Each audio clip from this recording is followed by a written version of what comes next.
میں آپ کا شکر گزار ہوں کہ آپ نے ہمیں موقع دیا اور اس المناک دن جو ڈارک ڈے ہے ہمارے لیے، اور پاکستان میں جو ظلم ہوا مرتضیٰ بھٹو صاحبہ کے خلاف، میر مرتضیٰ بھٹو صاحب کے خلاف اور بے نظیر صاحبہ کے خلاف، یعنی بھٹو خاندان کے خلاف جو ظلم ہوئے اس کے بارے میں آپ نے ہمدردی کا اظہار کیا، میں شکر گزار ہوں۔ باقی جو آپ نے یہ سوال کیا ہے کہ مرتضیٰ بھٹو کے قاتل نہیں پکڑے گئے اور کیا اس کی وجہ ہے،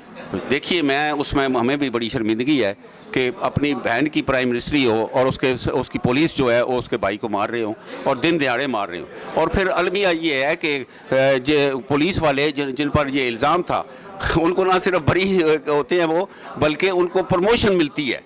اپنی حکومت میں۔ اسی طرح بے نظیر صاحبہ اپنے زمانے میں وہ لکھ کے گئی تھی اپنی وصیت میں کہ میں میرے بعد جو میرے قاتل ہوں گے وہ انہوں نے مشرف کا نام لکھا، پھر انہوں نے جناب جو ہے پرویز الہی صاحب کا نام لکھا اور ایک اور صاحب کا۔ تو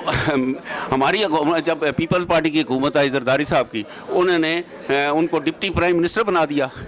پرویز الہی صاحب کو۔ تو یہ تو اچھا ہے، مطلب ہے کہ بے نظیر کیا کہہ رہی ہیں ان کے مقابلے میں وہ کیا کر رہے ہیں۔ لہٰذا میں سمجھتا ہوں کہ مجھ سے جب لوگ سوال کرتے ہیں کہ مرتضیٰ کے قاتل کون ہیں اور کیوں نہیں پکڑے گئے، تو میں ان کو یہی کہتا ہوں کہ مرتضیٰ کے جو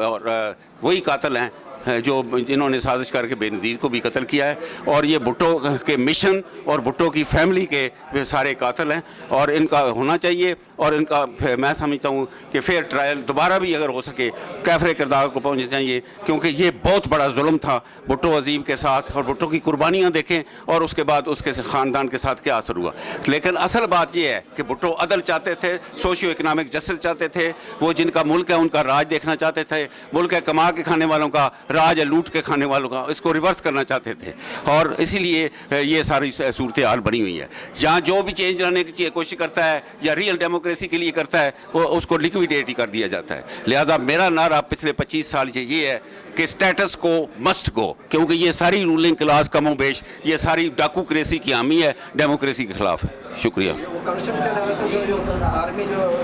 ہاں، اس کے بعد آپ نے دوسرا سوال کیا تھا کہ جو کرپشن کے خلاف آج کل کمپین چل رہا ہے اس کے میں آپ میری رائے کیا ہے۔ میں بے حد خوش ہوں، یہ بڑا بلکہ یہ لیٹ ہے جو ہو رہا ہے، لیکن اب اس کو پایہ تکمیل تک پورا پہنچانا چاہیے، اور ہمارے سارے ادارے اور پوری قوم کو اس کا ساتھ دینا چاہیے، خواہ وہ عدلیہ ہو، خواہ وہ اسٹیبلشمنٹ ہو یا فوج ہو یا دوسری، سب کو مل کے اس کینسر کو ختم کرنا چاہیے، کیونکہ اس نے بیڑا غرق کر دیا ہے اور یہ گھن کی طرح ملک کو کھا رہا ہے اور سارے ادارے تباہ کر دیے، اور انٹرنل اس سے یہ ایکسٹرنل دشمن سے زیادہ بڑا دشمن ہے۔ لہٰذا میں سمجھتا ہوں کہ ان کو کرب کرنا قومی ضرورت بھی ہے اور قومی بقا کی ضرورت ہے، اور یہ جو ہو رہا ہے وہ ہمارے راحیل صاحب کر رہے ہیں، ان سے اچھی توقعات ہیں کہ ہسٹوریکلی جینیٹیکلی اور ہر لحاظ سے وہ سولجر لائک ان کا رویہ ہے، اور ہی از ڈوئنگ ایکسیلنٹ جاب، اور ہی should be encouraged to do that because he is not prejudiced to anybody, he is against the corruption and people should side with him, and he is the best surgeon to eradicate this cancer. فوجی عدالتوں میں trust کرنا چاہیے civilian عدالتوں؟